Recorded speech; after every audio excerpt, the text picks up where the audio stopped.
दें।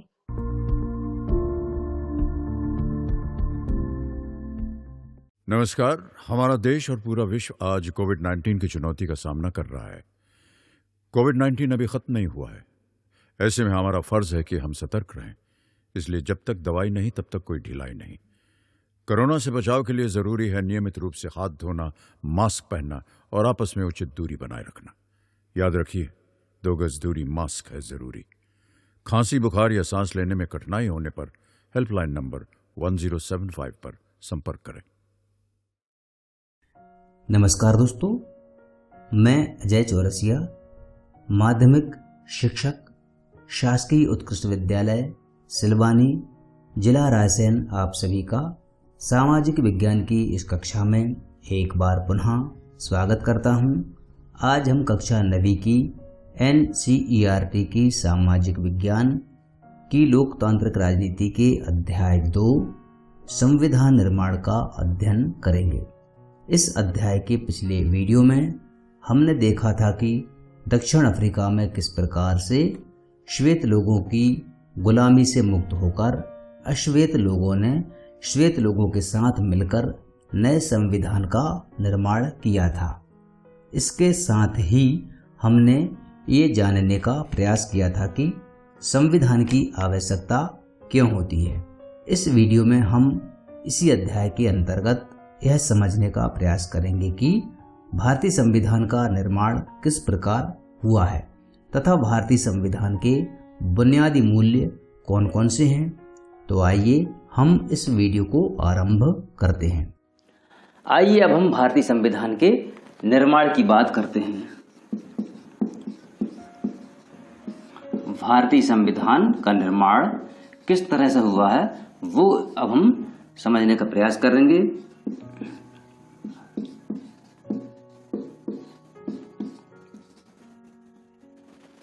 भारतीय संविधान का निर्माण दक्षिण अफ्रीका की ही तरह भारत का संविधान भी बहुत अधिक कठिन परिस्थितियों के बीच बना। भारत जैसे विशाल और विविधता वाले देश के लिए संविधान बनाना आसान काम नहीं था। भारत के लोग तब गुलाम की हैसियत से बाहर निकलकर नागरिक की हैसियत पाने जा रहे थे। देश ने धर्म के आधार पर हुए बंटवारे की विभीषिका झेली थी। मतलब हमारे देश का विभाजन हुआ था। भारत और पाकिस्तान के लोगों के लिए बंटवारा भारी, बर्बादी और दहलाने वाला अनुभव था। इस विभाजन से जुड़ी हिंसा में सीमा के दोनों तरफ कम से कम 10 लाख लोग मारे जा चुके थे। एक बड़ी समस्या और भी थी। अंग्रेजों ने देशी रियासतों के शासकों को यह आजादी दे दी थी कि वे भारत या पाकिस्तान जिसमें इच्छा हो अपनी रियासत का विलय कर दें या स्वतंत्र रहें। इन रियासतों का विलय मुश्किल और अनिश्चय भरा काम था। जम्मू कश्मीर, हैदराबाद, जूनागढ़ और भोपाल की रियासत के विलय में भारत को काफी परेशानी का सामना करना पड़ा। जब संविधान लिखा जा रहा था, संविधान का निर्माण किया जा रहा था, तब देश का भविष्य इतना सुरक्षित और चैन भरा नहीं था जितना आज है। तो संविधान निर्माताओं को देश के वर्तमान और भविष्य दोनों की ही चिंता थी। सारी मुश्किलों के बावजूद भारतीय संविधान निर्माताओं को एक बड़ा लाभ था। दक्षिण अफ्रीका में जिस तरह संविधान निर्माण के दौर में ही सारी बातों पर सहमति बनानी पड़ी, वैसी स्थिति उस समय भारत में नहीं थी। भारत में आजादी की लड़ाई के दौरान ही लोकतंत्र समेत अधिकांश बुनियादी बातों पर राष्ट्रीय सहमति बनाने का काम हो चुका था। हमारा राष्ट्रीय आंदोलन सिर्फ एक विदेशी सत्ता के खिलाफ संघर्ष भर नहीं था, बल्कि अपने समाज और राजनीति को बदलने और नए सिरे से गढ़ने का आंदोलन भी था। आजादी के बाद भारत को किस रास्ते पर चलना चाहिए, इसे लेकर भी आजादी के संघर्ष के दौरान भी तीखे मतभेद थे। ऐसे कुछ मतभेद अभी तक बने हुए हैं, पर कुछ बुनियादी विचारों पर लगभग सभी लोगों की सहमति कायम हो चुकी थी। 1928 में ही मोतीलाल नेहरू और 8 अन्य लोगों ने भारत का संविधान लिखा था। इसके पश्चात 1931 में कराची में भारतीय राष्ट्रीय कांग्रेस का अधिवेशन हुआ। उस अधिवेशन में एक प्रस्ताव में यह रूपरेखा रखी गई कि आजाद भारत का संविधान कैसा होगा। इन दोनों ही दस्तावेजों में, कौन कौन से, 1928 के और 1931 के दस्तावेजों में स्वतंत्र भारत के संविधान में सार्वभौम वयस्क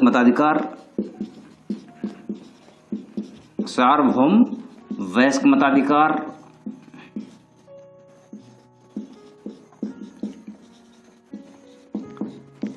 स्वतंत्रता और समानता का अधिकार और अल्पसंख्यकों के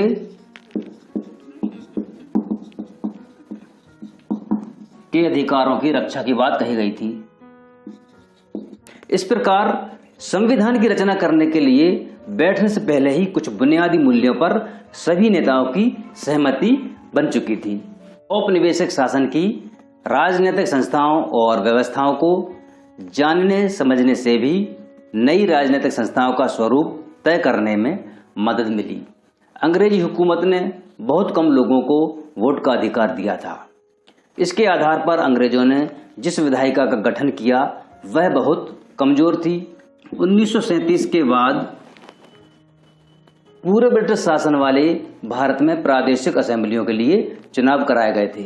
इनमें बनी सरकारें पूरी तरह लोकतांत्रिक नहीं थी, पर विधानसभाओं में जाने और काम करने का अनुभव तब बहुत लाभदायक हुआ, क्योंकि इन्हीं भारतीय लोगों को अपनी संस्थाएं और व्यवस्थाएं बनानी थी और आगे जाकर चलाना भी थी। इसी कारण भारतीय संविधान में कई संस्थाओं और व्यवस्थाओं को पुरानी व्यवस्था से लगभग जस का तस अपना लिया गया है, जैसा कि 1935 का भारत सरकार अधिनियम था।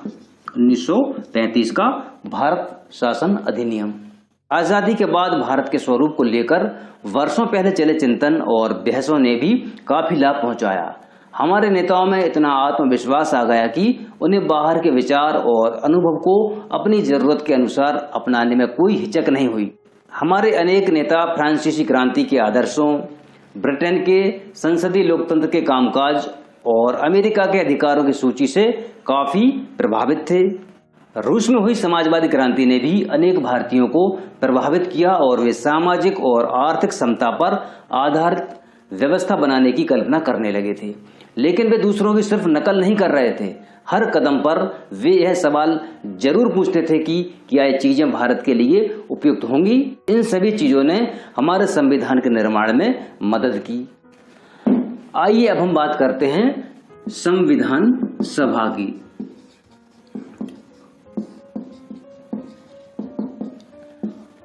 अब आपको यहां पर एक सवाल का जवाब और मिल जाएगा कि संविधान बनाता कौन है। चुने गए जनप्रतिनिधियों की जो सभा संविधान नामक विशाल दस्तावेज को लिखने का काम करती है, उसे संविधान सभा कहते हैं। संविधान सभा के लिए जुलाई 1946 में चुनाव हुए थे। 9 दिसंबर सन 1946 को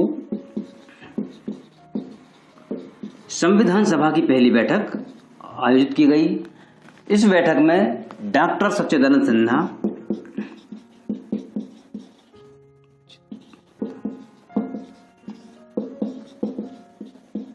संविधान सभा के अस्थायी अध्यक्ष चुने गए। अस्थायी अध्यक्ष। इसके पश्चात 2 दिन बाद यानी कि 11 दिसंबर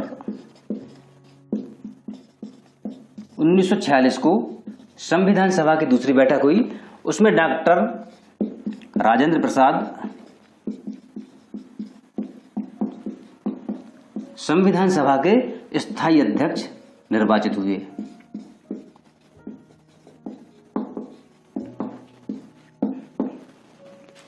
इसके तत्काल बाद भारत 2 हिस्सों में बंट गया, भारत और पाकिस्तान।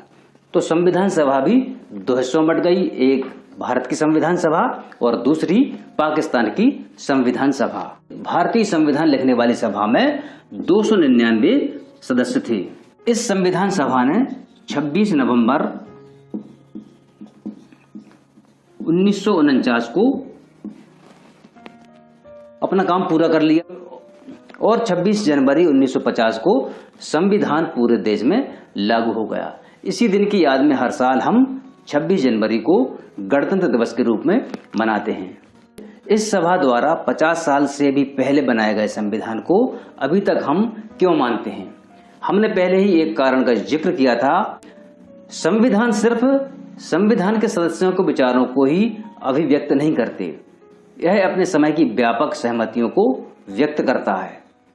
दुनिया के कई देशों में संविधान को फिर से लिखना पड़ा क्योंकि संविधान में दर्ज बुनियादी बातों पर वहां के सभी सामाजिक समूहों या राजनीतिक दलों की सहमति नहीं थी। कई देशों में संविधान है पर वह कागज का टुकड़ा या किसी भी अन्य किताब की तरह एक दस्तावेज भर है, कोई भी उस पर आचरण नहीं करता। पर हमारे संविधान का अनुभव एकदम अलग है, एकदम निराला है। पिछली आधी सदी से ज्यादा की अवधि में अनेक सामाजिक समूहों ने संविधान में कुछ प्रावधानों पर सवाल उठाए, परंतु किसी भी बड़े सामाजिक समूह ने या राजनीतिक दल ने खुद संविधान की वैधता पर सवाल कभी नहीं उठाया। यह हमारे संविधान की एक असाधारण उपलब्धि है। संविधान मानने का दूसरा कारण यह भी है कि संविधान सभा भारतीय लोगों का प्रतिनिधित्व कर रही थी। उस समय सार्वभौम वयस्क मताधिकार नहीं था, इसलिए संविधान सभा का चुनाव देश के लोग प्रत्यक्ष ढंग से नहीं कर सकते थे। इसका चुनाव मुख्य रूप से उन प्रांतीय असेंबलियों के सदस्यों ने ही किया था जिनका जिक्र हम पहले कर चुके हैं। इसके कारण देश के सभी भौगोलिक क्षेत्रों का इसमें उचित प्रतिनिधित्व हो गया था। इस सभा में भारतीय राष्ट्रीय कांग्रेस के सदस्यों का प्रभुत्व था, जिसने राष्ट्रीय आंदोलन की अगुवाई की, पर स्वयं कांग्रेस के अंदर कई राजनीतिक समूह और विचारों के लोग थे। सभा में कई सदस्य ऐसे थे जो कांग्रेस के विचारों से सहमत नहीं थे। सामाजिक रूप से इस सभा में सभी समूह, जाति, वर्ग, धर्म और पेशों के लोग थे। अगर संविधान सभा का गठन सार्वभौम वयस्क मताधिकार के जरिए हुआ होता तब भी इसका स्वरूप कुछ इसी तरह का होता। और अंततः जिस तरह संविधान सभा ने अपना काम किया वह संविधान को एक तरह की पवित्रता और वैधता प्रदान करती है। संविधान सभा का काम काफी व्यवस्थित, खुला और सर्वसम्मति बनाने के प्रयास पर आधारित था। सबसे पहले कुछ बुनियादी सिद्धांत तय किए गए और उन पर सबकी सहमति बनाई गई। फिर प्रारूप कमेटी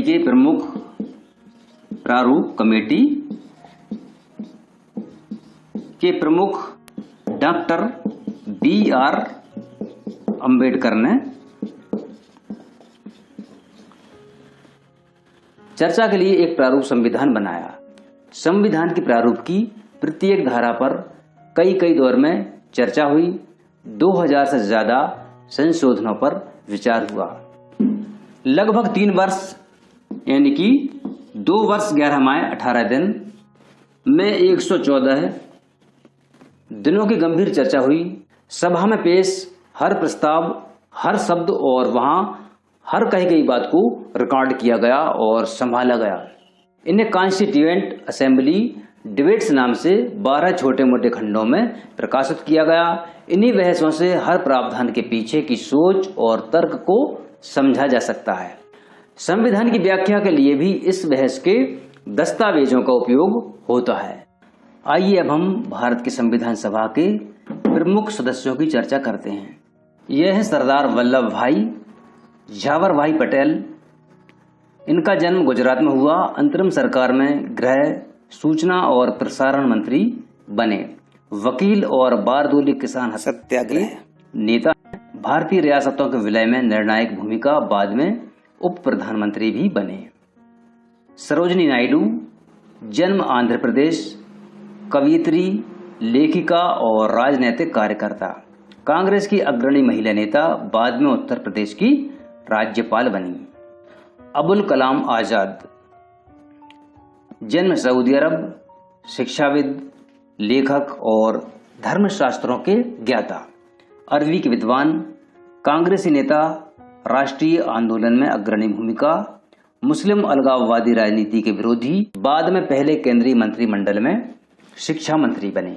टी कृष्णमाचारी, जन्म तमिलनाडु, प्रारूप कमेटी के सदस्य, उद्यमी और कांग्रेस के नेता, बाद में केंद्रीय मंत्रिमंडल में वित्त मंत्री बने। डॉक्टर राजेंद्र प्रसाद, जन्म बिहार, संविधान सभा के अध्यक्ष, वकील और चंपारण सत्याग्रह के प्रमुख भागीदार, 3 बार कांग्रेस अध्यक्ष बने, बाद में भारत के प्रथम राष्ट्रपति बने। जयपाल सिंह, जन्म झारखंड, खिलाड़ी और शिक्षाविद, भारतीय हॉकी टीम के पहले कप्तान, आदिवासी महासभा के संस्थापक अध्यक्ष, बाद में झारखंड पार्टी के संस्थापक। एच.सी. मुखर्जी, जन्म बंगाल, संविधान सभा के उपाध्यक्ष, प्रसिद्ध लेखक और शिक्षाविद, कांग्रेसी नेता, ऑल इंडिया क्रिश्चियन काउंसिल और बंगाल विधानसभा के सदस्य, बाद में बंगाल के राज्यपाल। जी. दुर्गाबाई देशमुख, जन्म आंध्र प्रदेश, वकील और महिला मुक्ति कार्यकर्ता, आंध्र महिला सभा की संस्थापक, कांग्रेस की सक्रिय नेता, बाद में केंद्रीय समाज कल्याण बोर्ड की स्थापक अध्यक्ष। बलदेव सिंह, जन्म हरियाणा, सफल उद्यमी और पंजाब विधानसभा में पंथक अकाली पार्टी के नेता, संविधान सभा में कांग्रेस द्वारा मनोनीत, बाद में केंद्रीय मंत्रिमंडल में रक्षा मंत्री। कन्हैया लाल मणिकलाल मुंशी, जन्म गुजरात, वकील, इतिहासकार और भाषाविद, कांग्रेसी नेता और गांधीवादी, बाद में केंद्रीय मंत्रिमंडल में मंत्री, स्वतंत्र पार्टी के संस्थापक। श्यामा प्रसाद मुखर्जी, जन्म पश्चिम बंगाल, अंतरिम सरकार में उद्योग एवं आपूर्ति मंत्री, शिक्षाविद और वकील, हिंदू महासभा में सक्रिय, बाद में भारतीय जनसंघ के संस्थापक। भीमराव रामजी अंबेडकर, जन्म मध्य प्रदेश, प्रारूप कमेटी के अध्यक्ष, सामाजिक क्रांतिकारी चिंतक, जातिगत बंटवारे और भेदभाव के खिलाफ अग्रणी आंदोलन, बाद में स्वतंत्र भारत की पहली सरकार में कानून मंत्री, रिपब्लिकन पार्टी ऑफ इंडिया के संस्थापक। जवाहरलाल नेहरू, जन्म उत्तर प्रदेश, अंतरिम सरकार के प्रधानमंत्री, वकील और कांग्रेस नेता, समाजवाद, लोकतंत्र और साम्राज्यवाद विरोधी के पक्षधर, बाद में भारत के प्रथम प्रधानमंत्री। सोमनाथ लाहिड़ी, जन्म पश्चिम बंगाल, लेखक और संपादक, भारतीय कम्युनिस्ट पार्टी के नेता, बाद में पश्चिम बंगाल विधानसभा में सदस्य। आइए अब हम भारतीय संविधान के बुनियादी मूल्यों की चर्चा करते हैं। भारतीय संविधान के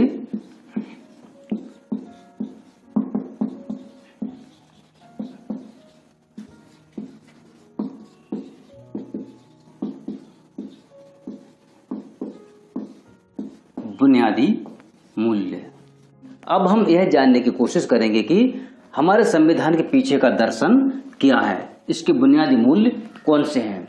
यह काम हम 2 तरीकों से कर सकते हैं। अपने नेताओं के संविधान संबंधी विचार पढ़कर हम इस बात को समझ सकते हैं, परंतु हमारा संविधान स्वयं अपने दर्शन के बारे में जो कहता है उसे पढ़ना भी उतना ही जरूरी है।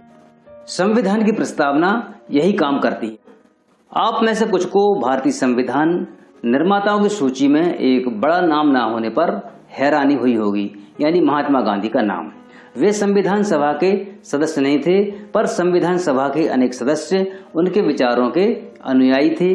1931 में अपनी पत्रिका यंग इंडिया में उन्होंने संविधान से अपेक्षा के बारे में इस तरह लिखा था, मैं भारत के लिए ऐसा संविधान चाहता हूं जो उसे गुलामी और अधीनता से मुक्त करे।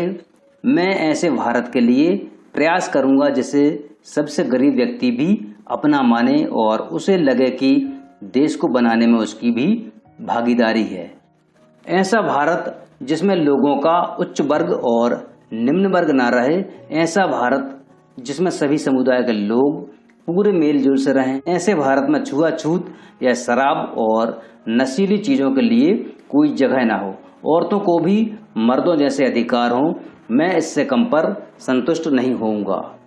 भेदभाव और गैर बराबरी मुक्त भारत का सपना डॉक्टर अंबेडकर के मन में भी था, जिन्होंने संविधान निर्माण में महत्वपूर्ण भूमिका निभाई। असमानता कैसे दूर की जा सकती है, इस बारे में उनके विचार दूसरे लोगों से अलग थे। उन्होंने अक्सर गांधी जी और उनके दृष्टिकोण की कटु आलोचना की है। संविधान सभा में दिए गए अपने अंतिम भाषण में उन्होंने अपनी चिंताओं को बहुत स्पष्ट ढंग से रखा था। 26 जनवरी 1950 को हम विरोधाभासों से भरे जीवन में प्रवेश करने जा रहे हैं।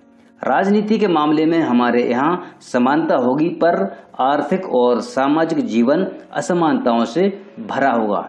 राजनीति में हम एक व्यक्ति एक वोट और हर वोट का समान महत्व के सिद्धांत को मानेंगे। अपने सामाजिक और आर्थिक जीवन में हम अपने सामाजिक और आर्थिक ढांचे के कारण एक व्यक्ति एक वोट के सिद्धांत को नकारना जारी रखेंगे। हम इस विरोधाभासपूर्ण जीवन को कितने लंबे समय तक जीते रहेंगे? हम अपने सामाजिक और आर्थिक जीवन में कब तक समानता को नकारते रहेंगे? अगर यह नकारना लंबे समय तक चला तो हम अपने राजनीतिक लोकतंत्र को ही संकट में डालेंगे।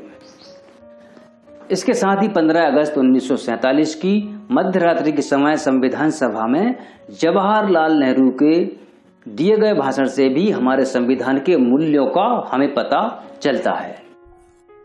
15 अगस्त 1947 की मध्य रात्रि के समय संविधान सभा में जवाहरलाल नेहरू द्वारा जो भाषण दिया गया था वह कुछ इस प्रकार था। वर्षों पहले हमने अपनी नियति के साथ साक्षात्कार किया था और अब वक्त आ गया है कि हम अपने वायदों पर अमल करें, पूरी तरह या हर तरह से नहीं तो काफ़ी हद तक। घड़ियां जब ठीक मध्य रात्रि का घंटा बजाएंगी, जब सारी दुनिया सोती होगी, तब भारत नए जीवन की शुरुआत करेगा, आज़ाद होगा। इतिहास में कभी कभार ही सही पर एक ऐसा क्षण जरूर आता है जब हम पुराने को छोड़कर नए में प्रवेश करते हैं, जब एक युग का अंत होता है और जब लंबे समय से किसी राष्ट्र की दबी हुई आत्मा प्रस्फुटित होती है, आवाज पाती है।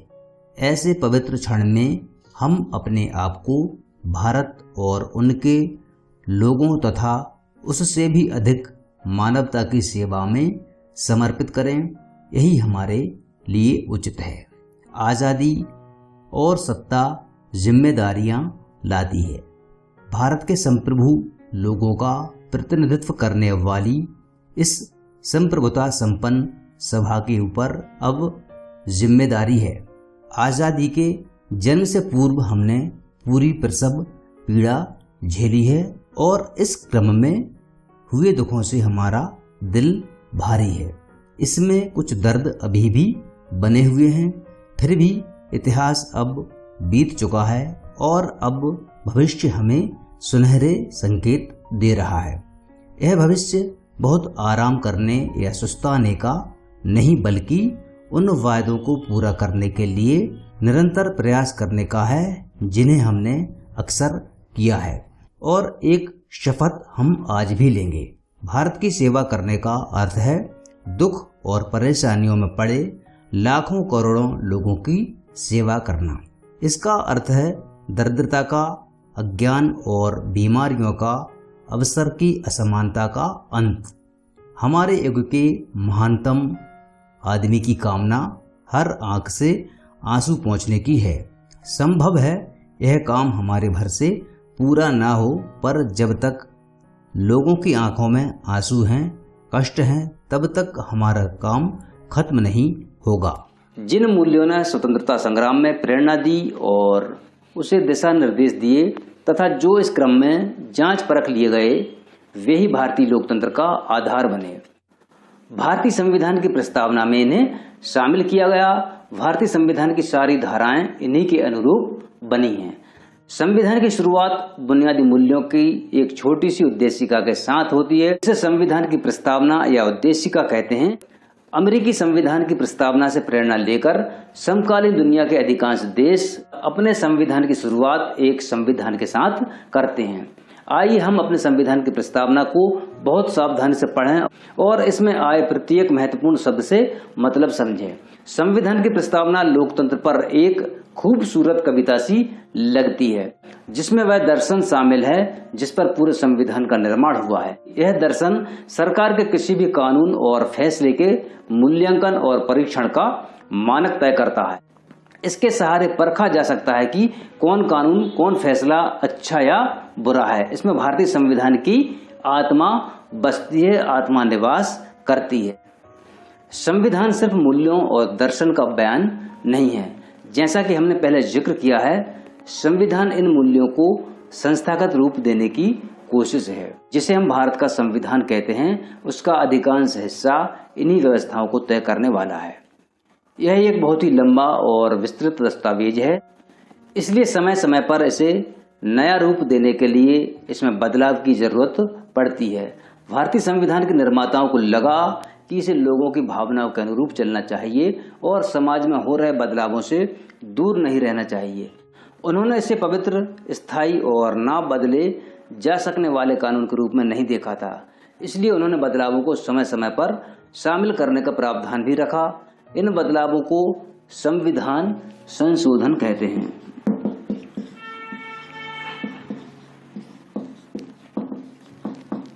अब शायद आपके एक प्रश्न का और जवाब मिल गया होगा कि संविधान में संशोधन हो सकता है अथवा नहीं, संविधान में बदलाव हो सकता है अथवा नहीं। संविधान ने संस्थागत व्यवस्थाओं को बड़ी कानूनी भाषा में दर्ज किया है। अगर हम संविधान को पहली बार पढ़ें तो इसे समझना मुश्किल लगेगा। फिर भी संस्थाओं के बुनियादी स्वरूप को समझना बहुत मुश्किल बात नहीं है। किसी भी संविधान की तरह भारतीय संविधान भी वे नियम बनाता है जिनके अनुसार शासकों का चुनाव किया जाता है। इसमें स्पष्ट लिखा है कि किसके पास कितनी शक्ति होगी और कौन इस बारे में फैसले लेगा। साथ ही संविधान नागरिकों को कुछ स्पष्ट अधिकार देकर सरकार के लिए लक्ष्मण रेखा तय कर देता है कि सरकार इससे आगे नहीं बढ़ सकती। दोस्तों, मुझे उम्मीद है आप लोगों ने संविधान निर्माण का चैप्टर पूरी तरह से समझ लिया होगा। आपको इस बात का ज्ञान हो गया होगा कि संविधान की आवश्यकता क्यों होती है, संविधान बनते कैसे हैं और इनको कौन बनाता है और किस तरह से बनाता है। किसी लोकतांत्रिक देश के संविधान को आकार देने वाले मूल्य कौन कौन से होते हैं और संविधान को एक बार बना देने के पश्चात उसमें समाज की बदलती हुई परिस्थितियों के अनुरूप संशोधन हो सकता है अथवा नहीं। मुझे उम्मीद है आपको इन सभी सवालों के जवाब इस अध्याय में मिल गए होंगे। अब आप अभ्यास हेतु कुछ प्रश्नों को नोट कीजिए। इनमें पहला प्रश्न है, भारतीय संविधान सभा में कितने सदस्य थे? प्रश्न क्रमांक 2, भारत का संविधान किस तिथि को बनकर तैयार हो गया था? प्रश्न क्रमांक 3, संविधान सभा के अध्यक्ष कौन थे? प्रश्न क्रमांक 4, संविधान सभा की प्रारूप समिति के अध्यक्ष कौन थे?